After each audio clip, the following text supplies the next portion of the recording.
Retrouvez les recettes 750 grammes avec Samsung. On va vous montrer comment ne jamais rater la mayonnaise. Parce que moi j'entends des gens dire « Ouais, c'est compliqué, etc. » Mais c'est la chose la plus simple du monde. C'est juste une question de logique et on va vous expliquer pourquoi ça marche. Alors là, on a des jaunes d'œufs. Et si possible, il vaut mieux qu'ils soient à température ambiante. Voilà, alors les jaunes d'œufs, on va appeler ça la phase liquide, c'est comme de l'eau.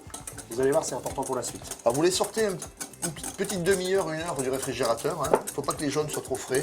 Enfin, c'est pas ça qui va vous empêcher de réussir la mayonnaise. Si les jaunes sont froids, il faut les battre un petit peu plus pour les réchauffer, ça marche très bien. Il n'y a pas de bonne mayonnaise sans une pointe de moutarde. On va mettre la moutarde. Et alors la moutarde, non seulement elle est là pour le goût, mais aussi elle est là pour aider à l'émulsion. Voilà, alors explique-nous un peu l'émulsion, Daniel. Parce que l'émulsion, en fait, c'est une phase d'eau et une phase d'huile. Et après, il y a des aides à l'émulsion pour que l'émulsion soit stable. C'est l'hélécitine du jaune d'œuf et aussi il y a des agents dans la moutarde qui permettent d'avoir une liaison homogène. Voilà. Alors, comme l'émulsion, c'est de l'eau et de l'huile, on va rajouter l'eau au début, c'est-à-dire le vinaigre. On va rajouter une petite cuillère à soupe de vinaigre. Vas-y. Alors classiquement dans les cuisines on le met à la fin, mais c'est pas une bonne idée parce qu'il vaut mieux mettre au début, comme ça on a une émulsion qui sera encore plus réussie. Et dès qu'on parle d'huile, il vaut mieux assaisonner au début. Le sel, en fait, il ne va jamais se dissoudre dans l'huile, mais toujours dans l'eau. Donc on va mettre tous les produits qui vont se dissoudre dans l'eau, ce qu'on appelle la phase eau ici. On va tout mettre maintenant, le sel, le poivre. Donc on a l'œuf, le vinaigre, le sel, le poivre, la moutarde. Allez, le poivre. Alors vous mettez le poivre blanc si vous voulez pas de gras. Mais là on a un mélange de poivre, ça va très bien aussi. Ouais, là on est sur le goût. Nous, le plus important c'est le goût. Et là on mélange jusqu'à ce qu'on ne sente plus les grains de sel. Quand il n'y a plus les grains de sel, vas-y on met l'huile. Là c'est bon, c'est fondu? Tu peux y aller patron. Allez, go. Au début on y va tranquille, on met l'huile progressivement. Une fois que l'émulsion est bien démarrée, on peut aller un peu plus vite. Alors au début ça semble un petit peu liquide, mais c'est tout à fait normal.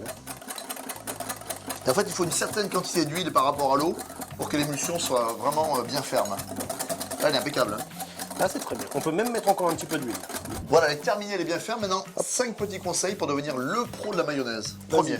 Moi d'abord, Allez, vas-y. l'assaisonnement. Quand vous goûtez la mayonnaise, elle manque un peu de sel, de poivre, un petit peu de vinaigre dans une coupelle et on vous a dit tout à l'heure, il faut que le sel soit bien dissous. On va le dissoudre dans le vinaigre, très léger, et on le rajoute dedans. Là, on aura l'assaisonnement. Deuxième petit conseil, vous pouvez customiser votre mayonnaise. C'est une sauce de base, c'est ce qu'on appelle une sauce mère de base, froide, émulsionnée. Donc là, vous allez pouvoir la parfumer avec éventuellement, par exemple, du ketchup, du tabasco pour faire une sauce cocktail. Ou alors, vous allez pouvoir rajouter des herbes, des capres, pour faire des sauces tartare. C'est vraiment une sauce qui est vraiment une sauce de base. Exactement. Petit détail quand même, c'est du jaune d'œuf cru. Donc attention, on la fait le plus tard possible, le plus proche du repas possible. On essaie de pas trop la garder. Si vous voulez la stocker au frais, l'huile de pépin de raisin, elle ne fiche pas. Voilà, ça c'est parfait. Et puis maintenant, aussi, moi ce que j'aime bien, c'est l'utiliser dans les sauces, c'est-à-dire que je vais la délayer.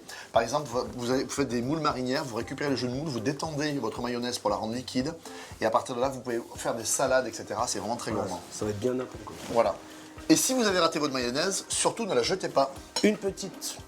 Un petit bol comme ça, et une petite cuillère d'eau, juste de l'eau froide, tout simplement. Ouais. Et là, on reprend tout doucement, cuillère par cuillère, et on remonte sur l'eau. Vous allez voir, c'est magique, ça remonte tout seul pratiquement. Mais surtout, si vous mettez l'huile progressivement, il n'y a aucun souci, ça va marcher, vous avez vu. Vous êtes maintenant devenus des as de la mayonnaise, et c'est à vous maintenant.